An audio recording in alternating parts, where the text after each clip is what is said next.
So my name is Miki, and I had worked on issues on women, peace, and security for the last 30 years. And my work started in my native country of Bosnia and Herzegovina, in my hometown of Sarajevo. I was 20 years old when the war started. And overnight, everything changes. From a peaceful, prosperous country, the war came into our homes, our schools, and our streets. And it had a profound impact, not just on me or my family, on the community, but on the notion now how the world see the reality of changed nature of warfare. Because now the solutions that will bring peace are actually grounded in what's happening in the communities. And therefore, how we think and how we decide about peace and security is really in the hands of the local communities, primarily local women, who often are the first to find solutions to these intractable conflicts. And so I have seen firsthand, starting in my own country and then working for the last 30 years in more than 60 other nations, how the impact of war significantly affects the community, but also how we use women, peace, and security agenda to change these decisions in order to create sustainable peace. In that regard, one area that I work with is national action plans. And those are the tools that the national governments use to translate the policy framework and important policy progress we have made since the adoption on Resolution 1325 21 years ago into the realities to make concrete actions and make difference for ordinary men and women on the ground. National action plans are thus a tool to translate all of these promises into new realities so that eventually all these important gender considerations are part of all policy making, design, implementation, and monitoring of all the things that are based on inclusion and equality in a way that ensures good governance and prosperity for all.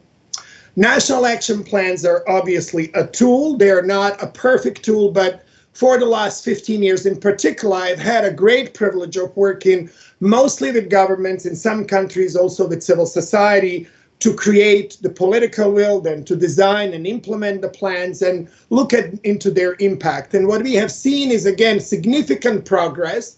But I want to invite you and others, not just in the Focal Point Network, but beyond, to really look at what are some of the best lessons and practices that can help us even further use national action plans and, more importantly, make a difference.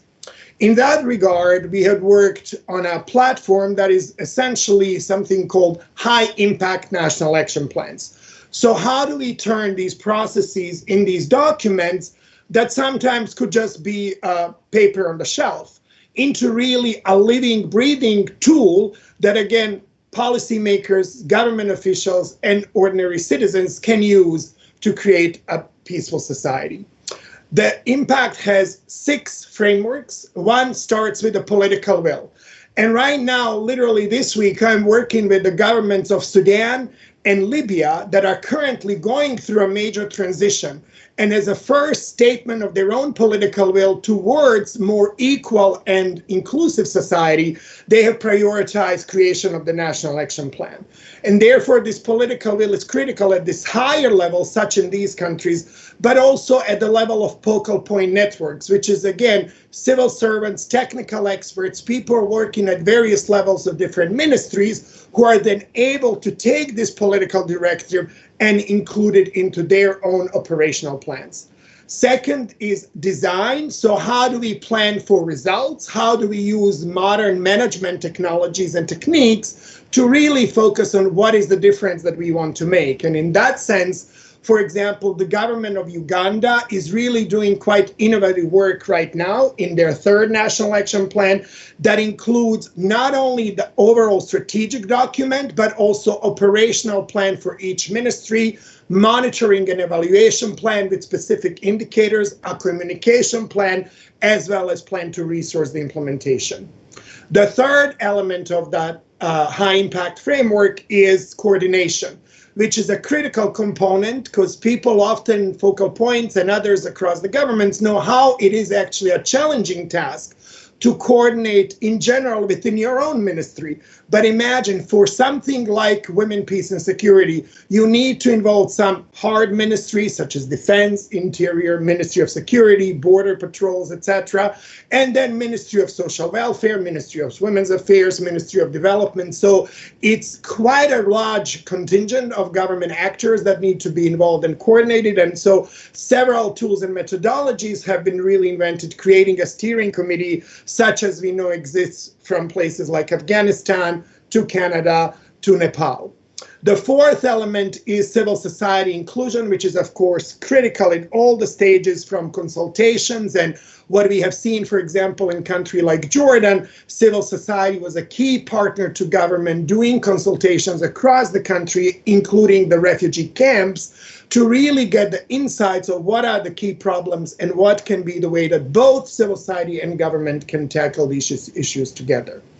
The next one is a key element of monitoring and evaluation, which is my specialty. And this is where I want to invite us together to really work in using many of the tools that exist, such as, for example, indicators, resources, guidelines, things that the Focal Point Network already has worked on, to really work together both in measuring the things that we can count, such as, for example, the number of women at peace negotiations, but also really using the importance of qualitative indicators that can track transformative nature of this agenda so that we can really explain the key difference that we make in ordinary people's lives.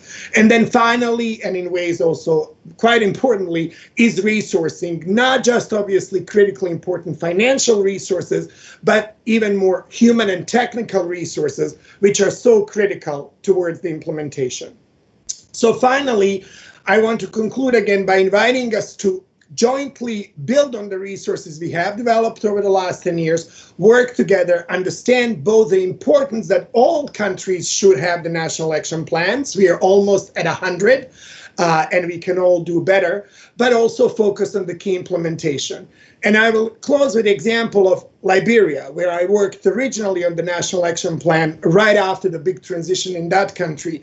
And I recall in the processes of consultation and drafting the National Action Plan, when the women of Liberia really led the change in that country, they were for the first time part of the decision and policy making to create a National Action Plan. And when they were working with security sector, how often they highlighted that with this process, they can help turn the police, the military, the security sector in their country to something that they as citizens can use. They can turn towards for help rather than a force that they were afraid for all their lives. And so this is just one of many examples where we can use this tool of national action plans to really improve the ordinary lives of many, many people and create inclusive and equal societies, which at the end is the ultimate goal of Women, Peace and Security agenda.